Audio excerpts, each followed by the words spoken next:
জয় রাম, জয় গোবিন্দ, জয় গুরু শ্রী রাম। আমাদের বাড়ি আসামের করিমগঞ্জ জেলার করিমগঞ্জ শহরে। আমাদের রানীবাড়ি চা বাগান করিমগঞ্জ শহর থেকে 55 কিলোমিটার দূরে। আমার বাবা নাম স্বর্গীয় ক্ষিতিভূষণ সেন। উনি ডাক্তার ছিলেন। শ্রী শ্রী ঠাকুর আমাদের এই করিমগঞ্জের বাড়িতে ও রানীবাড়ি চা বাগানে বহুবার এসেছেন, থেকেছেন। সেই সময়গুলিতে শ্রী শ্রী ঠাকুরকে আমরা যেমনভাবে পেয়েছি, দেখেছি, তাই বলবার চেষ্টা করছি। আনুমানিক 1921-22 সাল হবে। আমার তখন 3-4 বছর বয়স। রানীবাড়ি চা বাগান শ্রী শ্রী ঠাকুর এসেছেন, সেখানে তিনি বহুবার এসে থেকেছেন এবং সেখানে অবস্থান করতে ভালোবাসতেন। সেবার আমার যখন 3-4 বছর বয়স, শ্রী শ্রী ঠাকুর আমার নাম দিলেন।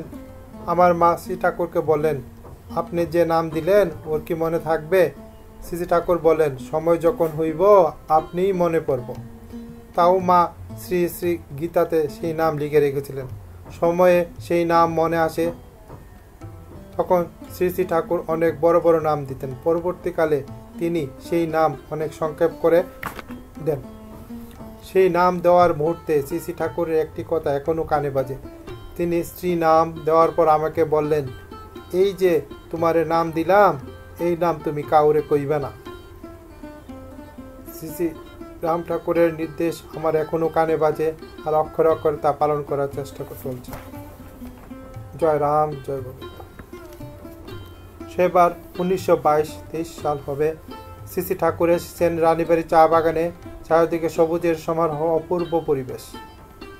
সেই বাগানের একটা টিলার উপর বাংলো, সেই বাংলোতে আমরা থাকতাম। শ্রী শ্রী ঠাকুর যখন সেই রানীবাড়ি চা বাগানে আসতেন, সেই বাংলোতে তিনি আমাদের সাথে একই সঙ্গে থাকতেন। শ্রী শ্রী ঠাকুর এসেছেন, তাই সেই মত ব্যবস্থা হলো। সেই বাংলোর সামনের দিকে একটি বারান্দা ছিল, সেখানে একটি চেয়ার ও একটি টেবিল ছিল। সেই চেয়ারে শ্রী শ্রী ঠাকুর বসতেন। সেই চেয়ারে বসে শ্রী শ্রী ঠাকুরকে অনেক চিঠি লিখতে দেখেছি। শ্রী শ্রী ঠাকুর খুব চিঠি লেখার অভ্যাস ছিল। বাবা অনেক সময় খাম, পোস্টকার্ড, দুয়াত, কলম শ্রী শ্রী ঠাকুরকে কাছে রেখে দিতেন। আমার মনে হয় না কেউ ঠাকুরকে চিঠি লিখে তার উত্তর পাননি। জয় রাম, জয় গোবিন্দ। শ্রী শ্রী ঠাকুর যখন বাগানে বা বাড়িতে আসতেন, থাকতেন, তখন আমাদের আনন্দ কে দেখে। শ্রী ঠাকুরের সবচেয়ে প্রিয়, সবচেয়ে কাছের, সবচেয়ে আপনজন তিনি অসমর্থ। তিনি এসেছেন আমাদের বাড়িতে, তাই একটা খুশির পরিবেশ, আনন্দের পরিবেশ। বাবার আনন্দ একই রকম, মার আনন্দ আরেক রকম, আর আমার ভাইদের আনন্দ আরেক রকম। আমাদের সবার কাছের সবচেয়ে প্রিয় ছিলেন শ্রী দয়াল ঠাকুর, তাই তাহার আসার আনন্দই আলাদা। সেবার শ্রী শ্রী ঠাকুরকে নিয়ে আমরা রানীবাড়ি চা বাগানে আছি। শ্রী শ্রী ঠাকুর আমাদের সঙ্গে আছেন, তাই আনন্দের আর পরিসীমা নেই। আমার পিতা স্বর্গীয় ক্ষিতিভূষণ সেন মহাশয় আছেন। শ্রী শ্রী ঠাকুরের যাতে কোনো অসুবিধা না হয় সেই দিকে লক্ষ্য রেখে চলছেন। এক সময়ে শ্রী শ্রী ঠাকুর বাবাকে বলেন, জানেন ডাক্তারবাবু, ওইখানে বহুকাল আগে বৈষ্ণবদের আখড়া ছিল। আপনি দেখেন, এই জায়গা করেন, ওই জায়গা করেন, ওনাকে সমাধি ছিল, এখনও হাড়গোড় পাইবেন। এই বলে উনি জায়গাগুলি দেখাতে লাগলেন, আর সেই মতে ঘোরার কাজও চলতে লাগলো। আর অদ্ভুতভাবে শ্রী শ্রী ঠাকুরের সেই নির্দেশিত জায়গাগুলি থেকে মানুষের হাড়গোড় পাওয়া যেতে লাগলো। অবশেষে সমস্ত হাড়গোড় একত্র করার পর একটি পাত্রের মধ্যে নিয়ে রাখা হলো। পরে শ্রী শ্রী ঠাকুরের নির্দেশ মতো সেই রানীবাড়ি চা বাগানের নদীর পাড়ে একটি জায়গাতে সেই পাত্র মাথায় করে নিয়ে গিয়ে পুনরায় সমাধি দেওয়া হলো। সেখানে একটি ছোট মন্দির করে দেওয়া হলো এবং রোজ সকালে এবং সন্ধ্যায় ধূপ জ্বালানোর ব্যবস্থা করা হলো, আর তার জন্য একজনকে নিয়োগও করা হলো। এইসব হইল শ্রী ঠাকুরের নির্দেশ মতো। তিনি উপস্থিত থেকে সব করলেন। অপূর্ব লীলা তাহার। নয়তো কত বছর আগের সেই ঘন জঙ্গলের মধ্যে যে বৈষ্ণবের আখড়া ছিল, শুধু তাই নয়, কোন জায়গায় কাকে সমাধি দেওয়া হয়েছিল তা যে শুধুমাত্র স্বয়ং ভগবানেরই জানা সম্ভব। তিনি তো অন্তর্যামী, তাই তার অজানা কিছু নেই। কিন্তু এইভাবে তার একইভাবে তিনি তাহার লীলার মধ্যে দিয়ে বারংবার প্রকাশিত হয়েছেন। জয় রাম, জয় গোবিন্দ। একবার শ্রী শ্রী ঠাকুরকে দেখা গেল বাবাকে বলতে সেই বাগানে অষ্টপ্রহর উৎসব করাতে। বাবা খুবই অবাক হলেন, কারণ সেই সময় রানীবাড়ি চা বাগানের এখনকার মতো লোক ছিল না। সর্বসাকল্যে গোটা 50 লোক হয়তো হবে, তাও অধিকাংশ অবাঙালি। সর্বসাকল্যে গোটা 50 লোক হয়তো হবে, তাও অধিকাংশ অবাঙালি। চারিদিকে পাহাড় জঙ্গল, ঘন জঙ্গল ঘেরা তখন সেই বাগান। সেই মত অবস্থায় শ্রী শ্রী ঠাকুর বলেছেন উৎসব করতে। তখন বাবা বললেন, সব ব্যবস্থাই না হয় করা যাবে, কিন্তু কীর্তনিয়া উৎসবের জন্য যে নামযজ্ঞের প্রয়োজন হবে তার কি হবে? শ্রী শ্রী দয়াল ঠাকুর তার উত্তরে বললেন, আপনি ব্যবস্থাপত্র করেন, সব হইয়া যাইব। যথারীতি সেখানে একটু আয়োজন করা সম্ভব, যতটুকু আয়োজন করা সম্ভব তা সম্পন্ন হলো। উৎসবের দিন কাকপুর 10-12 জন উৎসবের দিন কাকপুরে 10-12 জন বৈষ্ণব শ্রীখোল করতাল সহযোগে এসে হাজির হলেন। কোথা থেকে ওনারা এলেন, কেমন করেই বা জানলেন? ওনারা নাম কীর্তন শুরু করে দিলেন। কি অপূর্ব সুন্দর সেই নাম! ওনারাই নামযজ্ঞ শুরু করলেন নাম দিয়ে, আবার ওনারাই সেই অষ্টপ্রহর নামযজ্ঞ সমাপন করলেন নাম দিয়ে। পরের দিন উৎসব সমাপনান্তে ওনারা বিদায় নিলেন। সেই মহোৎসব শ্রী শ্রী ঠাকুরের উপস্থিতিতে এই গভীর জঙ্গলে কত সুন্দরভাবেই না সম্পন্ন হলো। শ্রী শ্রী ঠাকুরের উৎসব শ্রী শ্রী ঠাকুরই করান, মানুষের কি সাধ্য? জয় রাম, জয় গোবিন্দ। আরেকবার শ্রী শ্রী ঠাকুর এসেছেন রানীবাড়ি চা বাগানে। আমাদের খুবই আনন্দ, বাবা মারও আনন্দ ধরে না। আমরা কখনো শ্রী শ্রী ঠাকুরের কাছে বসে আছি, আবার কখনো নিজেরা খেলা করছি। খেলা বলতে ছোট ছোট বল নিয়ে দৌড়াদৌড়ি খেলা। শ্রী শ্রী ঠাকুর ও আমাদের সঙ্গে খেলতে দেখেন। বাগলুর বারান্দায় চেয়ার টেবিল থাকতো, শ্রী শ্রী ঠাকুর ওখানে বসতেন, আর সামনেই উঠান ছিল, সেখানে আমরা দু ভাই ও বন্ধুরা খেলতাম। শ্রী শ্রী ঠাকুর কখনো খেলা দেখতেন, আবার কখনো চিঠি লিখতেন। খেলতে খেলতে আমাদের মধ্যে যখন ঝগড়া লেগে যেত, শ্রী শ্রী ঠাকুর অনেক সময় তার মীমাংসা করে দিতেন। এখন যখন ভাবি, কোথায় সেই নররূপী শ্রী শ্রী চতুর্ভুজ নারায়ণ, আর কোথায় সেই খেলা, আর কোথায় আমরা? শ্রী শ্রী দয়াল ঠাকুর যখন যেভাবে ধরা দিয়েছেন সেভাবে আমরা পেয়েছি। জয় রাম, জয় গোবিন্দ। একবার শ্রী শ্রী ঠাকুর বাগান ঘরে বসে আছেন। আমার ছোট ভাই শঙ্কর একসময় লজেন্স খাচ্ছিল। শ্রী শ্রী ঠাকুরকে একটা লজেন্স দিয়ে বলল, তুমিও খাও। সামান্য হেসে সামনে বসানো শ্রী ঠাকুরের ছবি দেখিয়ে শ্রী শ্রী ঠাকুর বললেন, তুমি ওইখানে দাও, দেখো না আমার দাঁত নেই, তাই ওইখানে দাও, তাহলেই আমার খাওয়া হইব। কি দয়াল আমাদের শ্রী শ্রী ঠাকুর! কত স্পষ্টভাবে, কত সাধারণভাবেই বুঝিয়ে দিলেন, ওই ছবিতে শুধুমাত্র ছবি নয়, পট নয়, জীবন্ত বিগ্রহ, তাতে শ্রী শ্রী ঠাকুর স্বয়ং বিদ্যমান। তাই তো তিনি বললেন, ওইখানে দাও, তাহলেই আমার খাওয়া হইব। কিন্তু তিনি তখন বলেননি, আমার সামনে রাখো, তাহলেই আমার খাওয়া হইব। তিনি স্বয়ং উপস্থিত থাকা সত্ত্বেও ছবির উল্লেখ করলেন, বুঝালেন আমরা শ্রী শ্রী ঠাকুরকে ছবিতে দেখি, সেই ছবি শুধু ছবি নয়, তা যে জীবন্ত, স্বয়ং তিনি বিদ্যমান।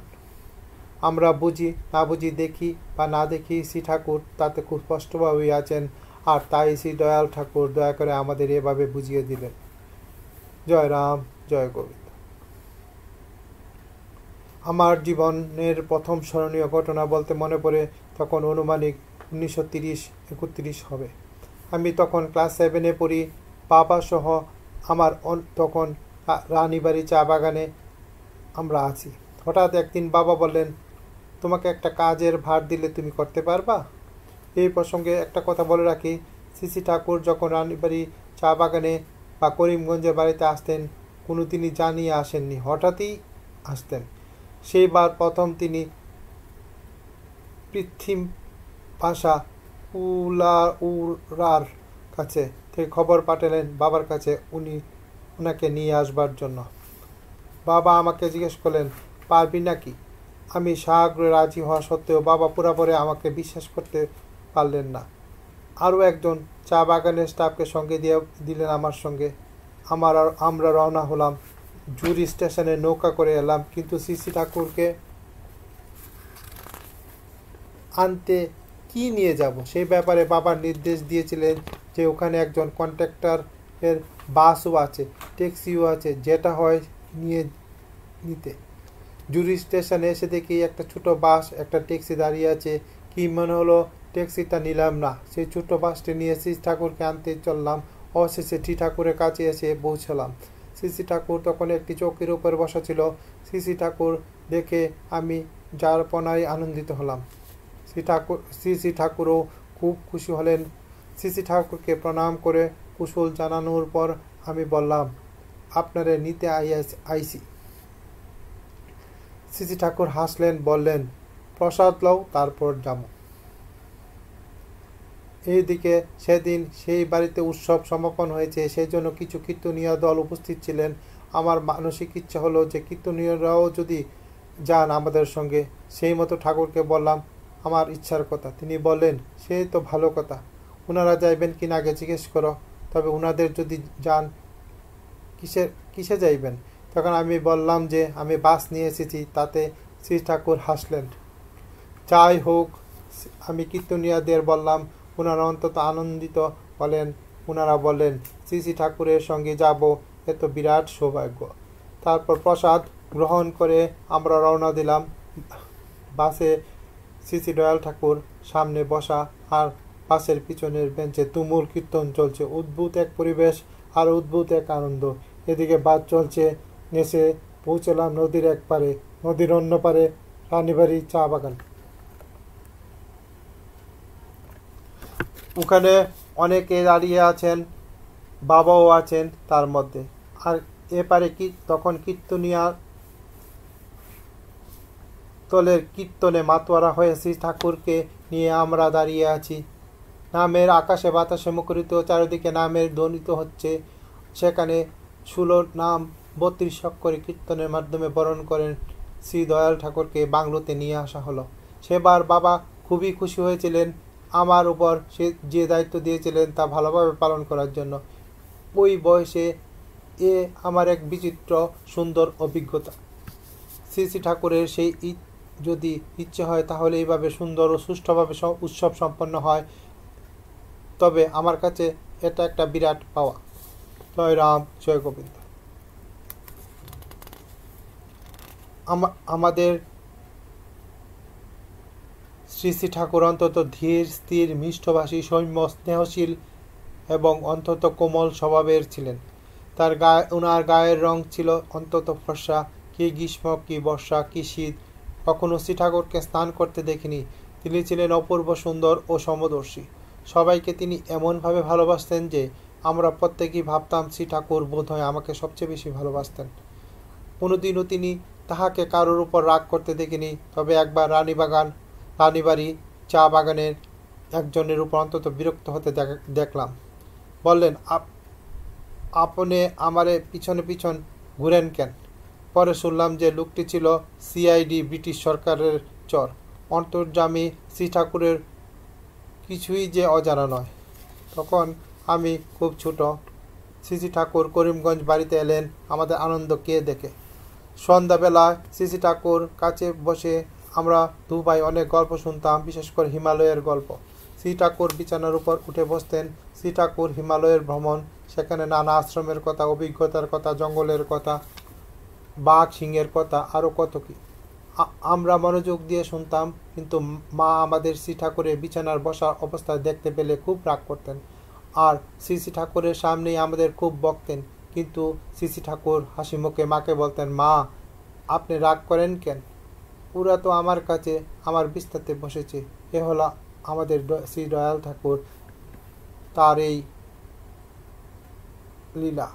উনি আমাদের কাছে আমাদের মতো হয়ে মিশতেন। জয় রাম, জয় গোবিন্দ। মাঝে মাঝে শ্রী ঠাকুরের খুবই পায়ে ব্যথা হতো, তখন তিনি খুবই কষ্ট পেতেন। আমিও আমার ভাই শঙ্কর ঠাকুরের বিছানায় বসে শ্রী ঠাকুরের পা টিপে দিতাম, হয়তো কিছুটা আরাম বোধ করতেন। এক সময় শ্রী ঠাকুরকে বলতেন, আর কত টিপবা, পাড়া দিয়া বাইন্দা দাও, পাট দিয়া বাইন্দা দাও। মা শাড়ির পার গুছিয়ে রাখা থাকতো, মার কাছ থেকে সেই পার নিয়ে এসে শ্রী ঠাকুরের পায়ে বেঁধে দিতাম।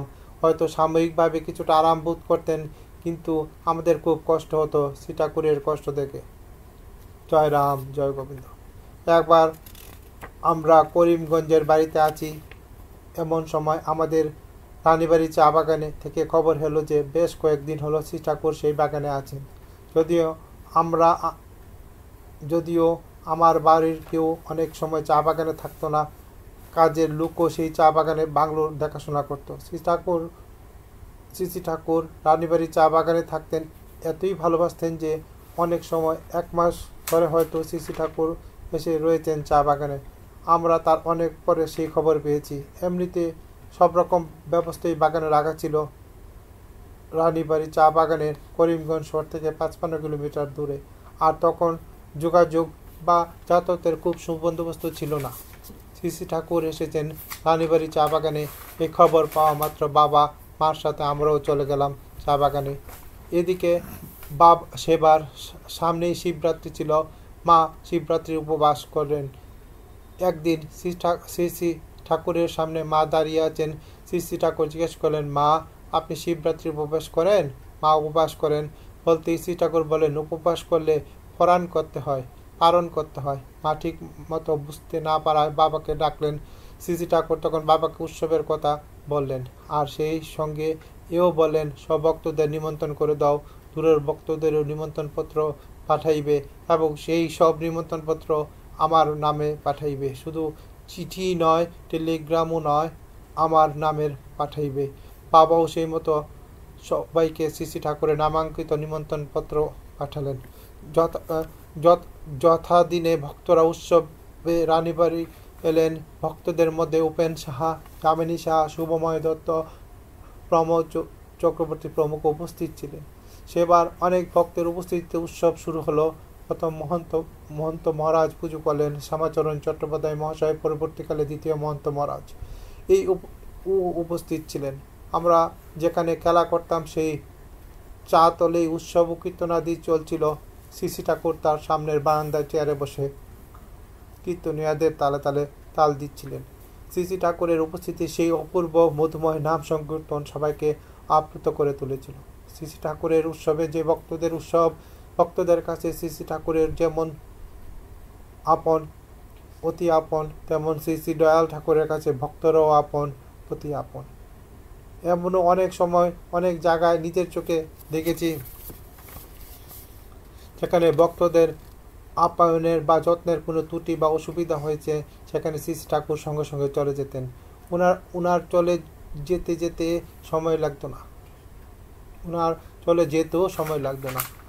নিমখানা গায়ে দিয়ে খানা পায়ে গলিয়ে হাঁটা শুরু করে দিতেন। ভক্ত প্রাণধন শ্রী শ্রীরাম ঠাকুর কোনো ভক্তের কোনো অসম্মান বা অসুবিধা সহ্য করতে তিনি পারতেন না।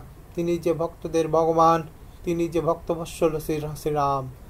সেবার অনেক ভক্তের উপস্থিতি সুন্দরভাবে উৎসব সম্পন্ন হলো।